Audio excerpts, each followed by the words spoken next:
కానీ ఒక్కొక్కసారి కేంద్రం అంటే 29 రాష్ట్రాలు ఉంటాయి. మన రాష్ట్రంలో మనం ముందుకు పోవాలంటే మనం ముందు పెట్టుబడి పెట్టమంటే పెట్టేసి మళ్ళీ రీఎంబర్స్మెంట్ తీసుకున్నాం. అది ప్రొసీజర్ కూడా. మన మీద మనకు ఇంట్రెస్ట్ ఉంటే అన్నిట్లో నాకు ఎక్కడ అబ్జెక్షన్ రాలేదు. ఒక్క ప్రత్యేకమైన హోదా ఇవ్వకపోతే అది సెంటిమెంట్ ఉంటుందనే ఉద్దేశంతో నేను పడ్డాను. స్పెషల్ ప్యాకేజ్ ఇచ్చారు. అదే మరి బ్యాక్వర్డ్ ఏరియాస్ డబ్బులు తెచ్చాం. ఆ తర్వాత నేను పోయిన తర్వాత ఈ 5 ఏళ్లలో ₹1 వచ్చిందా బ్యాక్వర్డ్ ఏరియాస్కి? 1150 కోట్ల రూపాయలు వచ్చింది ఆ రోజు. తెలంగాణ, మన రాయలసీమ 4 జిల్లాలు, ఉత్తరాంధ్ర 3 జిల్లాలు, 7 జిల్లాలు కలిపి ఎవ్రీ ఇయర్ 50 కోట్లు చొప్పున 350 కోట్లు ఇచ్చారు. తీసుకొచ్చాం. మళ్ళీ ₹1 వచ్చిందా?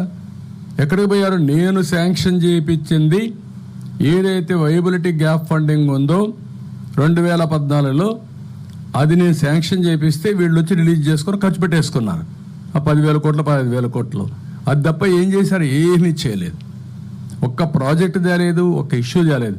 నేను ఆ సెంటిమెంట్ కోసం అది కూడా ఇవ్వమని అడిగాను, ఇవ్వలేదు. నేను డిఫర్ అయ్యాను.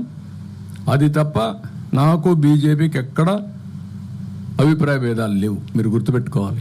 ఇప్పుడు ప్రత్యేక హోదాను విశాఖ స్టీల్ ప్లాంట్ మీద ఏంటి సార్ వైఖరి? అన్నీ కూడా అడుగుతున్నాం. వాళ్ళు రిక్వెస్ట్ చేస్తాం. దానికి ఏ విధంగా కాంపన్సేట్ చేస్తారు. అన్నింటికంటే మనం నష్టపోయింది మీరు గుర్తుపెట్టుకోవాలి.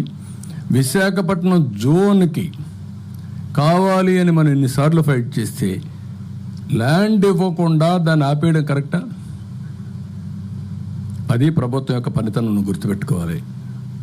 వాళ్ళు ఒక లెటర్ రాస్తే నెక్స్ట్ డే నేను తిరుగు తపాల్లో ల్యాండ్ ఇవ్వడమే కాకుండా మళ్ళా శాంక్షన్ తెచ్చేవాళ్ళం.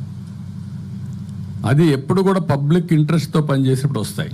వీళ్ళు పబ్లిక్ ఇంట్రెస్ట్గా సొంత ఇంట్రెస్ట్ కేసుల కోసం అటు ఇటు తిరిగి మభ్య పెట్టి లాభం పొందారు తప్ప ఇంకోటి